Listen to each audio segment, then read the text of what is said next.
office. Right. Habit number 6, synergize. Oh wow, that's a hard one. That's a tough one, isn't it? That is, It's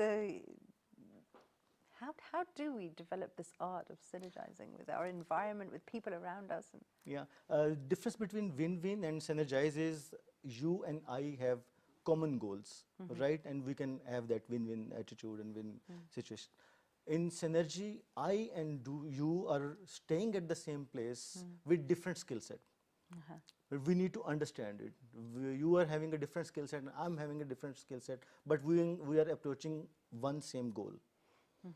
That is where this is required. We need to know that there is no such thing as competition, as problem that we are having with each other. We need to have a good team to reach a goal. Simple. If you watch any sports, you see there are 11 players.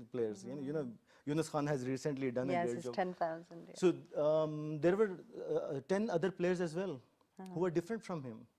So if Ahmad Shahzad is coming at number 1 or 2 and Yunus is coming at number 5 and Ahmad Shahzad thinks that he is better than Yunus, it is wrong. And if Yunus thinks that he is better than Ahmad Shahzad, he is wrong.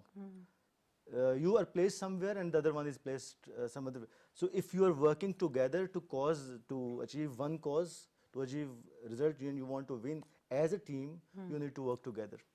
You cannot be Ahmad Shahzad, you cannot be Yasir Shah, you cannot be Waqar Yunus, you are Yunus Khan and you have to And then again, that links up with the win-win situation, doesn't it? Yes, yes, Because exactly. with the synergy, you are actually creating for yourself a conducive environment in which you can grow and progress as well. Exactly. So many of these it is habits. Actually for different departments, if we talk about corporate or an organization, if I'm in from finance department and you are from HR, rather I should say I'm from sales and you are from customer care in practical.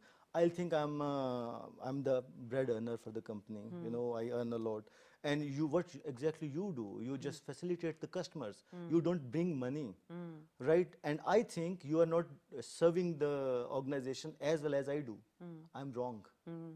I am earning bread. I'm the bread earner for the organization, but you are the one who is controlling emotions of the customers. Which is very important. Which is very important. Yeah. If you are not there, customers will stop purchasing your product. So this is all a jigsaw puzzle, isn't it? It is, it is. This is a jigsaw puzzle where you've got these different pieces taken out and then you've got to put them back to create that picture. Exactly. That is why these are these 6, 7 habits, You need to have each one of you if you want to be a successful and effective professional. It's very, very interesting. Yeah. Okay, habit number 7, sharpen the saw. Tell us about this one. Sounds scary. It sounds scary, yes, exactly. And what is relevant is you